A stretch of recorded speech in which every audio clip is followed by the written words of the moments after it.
기도를 위한 빌립보서, 오늘은 빌립보서 2장 19절부터 24절까지의 말씀입니다. 바울과 디모데가 언제 처음 만났을까요? 아니, 디모데가 언제 처음 바울을 보았는지를 묻는 게 더 정확한 질문이겠죠. 아마도 바울의 1차 전도 여행 때가 아니었을까. 사도행전 14장에 보면 바울이 루스드라에서 복음을 전하다가 돌에 맞는 장면이 나옵니다. 그때 바울이 피투성이가 된 데다가 정신을 잃자 사람들은 그가 죽었다고 생각했던 모양이에요. 그를 성 밖으로 내다가 버립니다. 그런데 그 장면을 디모데가 보았던 것 같아요. 디모데후서 3장 11절을 보면, 또한 안디옥과 이고니온과 루스드라에서 당한 일과 어떠한 박해를 받은 것을 네가 과연 보고 알았거니와 주께서 이 모든 것 가운데서 나를 건지셨느니라. 보고 알았다고 번역한 파라클레세오란 단어는 가까운 곁을 의미하는 파라란 단어와 함께 같은 길에 서 있다, 동행하다 라는 뜻의 아콜로세오가 합해져서 만들어진 단어입니다. 그러니까 막연하게 누군가에게서 듣고 알았다기보다는 아주 가까이에서 매우 정확하게 알고 있다, 그런 의미를 내포하고 있는 거죠. 그래서 보고 알았다고 번역을 한 거예요. 디모데후서 1장 5절에 따르면 디모데의 신앙은 할머니 로이스와 어머니 유니게에게서 영향을 받은 것으로 나타납니다. 그렇게 사랑 깊은 가족에게서 전달받은 아주 견고한 믿음 위에다가 복음에 대한 바울의 열정이 더해져서 아마도 디모데가 마음이 뜨거워졌던 것 같아요. 과연 바울의 2차 전도 여행 때, 그러니까 몇 년 지난 후죠, 디모데가 바울의 동역자로 함께 참여하게 됩니다. 물론 디모데의 자발적인 헌신이었을 거예요. 그렇게 함께 사역한 지 어느덧 10여 년이 지났는데 지금 바울은 로마 감옥에서 재판을 기다리고 있단 말이죠. 그런데 빌립보 교회의 성도들을 못 본 지가 오래되었어요. 그래서 보고 싶고 염려가 됩니다. 그러다 보니 누군가를 보내서 사정을 알고 싶은데 20절을 읽어보면, 이는 뜻을 같이 하여 너희 사정을 진실히 생각할 자가 이 밖에 내게 없습니다. 그러니까 디모데밖에 보낼 사람이 없다는 거예요. 이유는 뜻을 같이 하는 사람이 디모데밖에 없다. 뜻을 같이 하다라는 이 소피코스라는 단어는요, 원래 같은 마음의란 형용사입니다. 그러니까 바울과 같은 마음을 가진 사람이 디모데밖에 없다는 거예요. 빌립보 교회 성도들에 대해서. 우리는 흔히 누가 누구를 돕는다고 생각하는 경향이 있어요. 부목사가 담임 목사를 돕는다. 성도가 목회자를 돕는다. 내가 여선교회장님을 잘 도와드려야 되겠다. 이렇게 생각하는 경향이 있단 말이죠.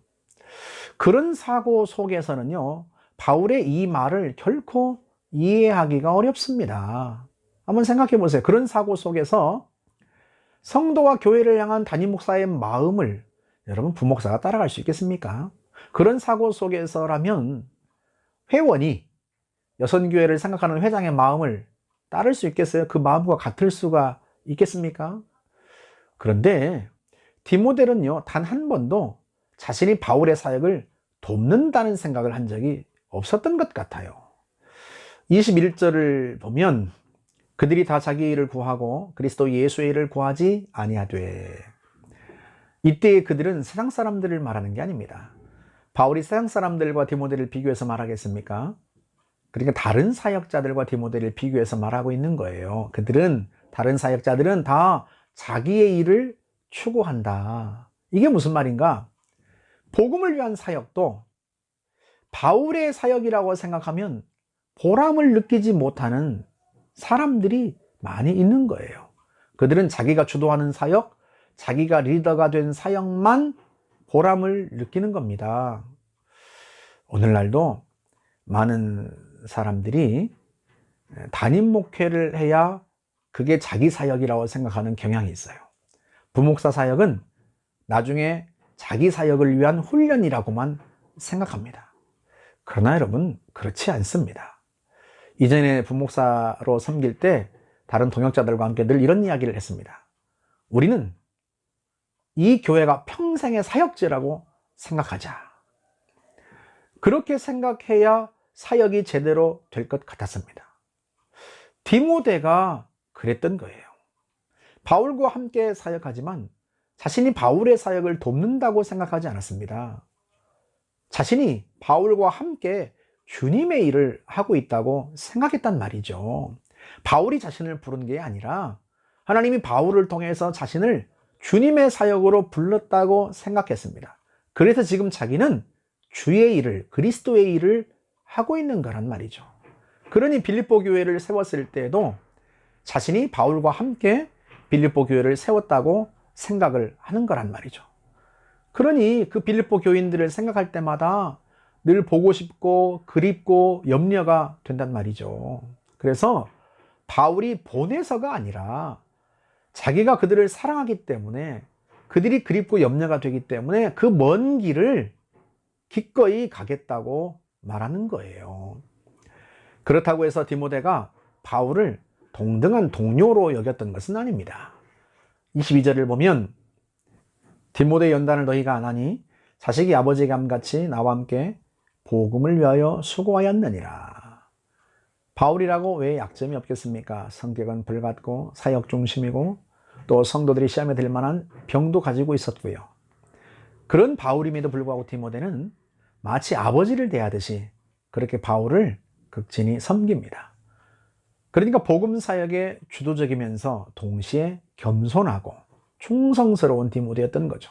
그런 디모데야말로 바울에게 하나님이 주신 인생 최고의 선물 아니겠습니까? 사랑하는 여러분, 여러분이 저를 돕는다라고만 생각하시면 여러분은 항상 수동적이 될 수밖에 없고요.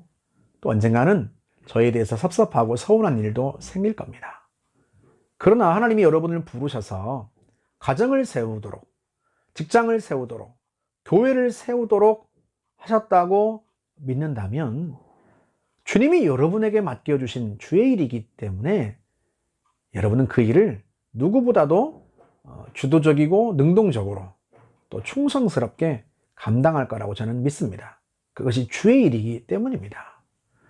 그러므로 저는 저대로, 여러분 여러분대로 주님이 각자에게 맡겨주신 주의 일을 주도적이고 능동적으로 그리고 겸손하게 잘 감당했으면 좋겠습니다.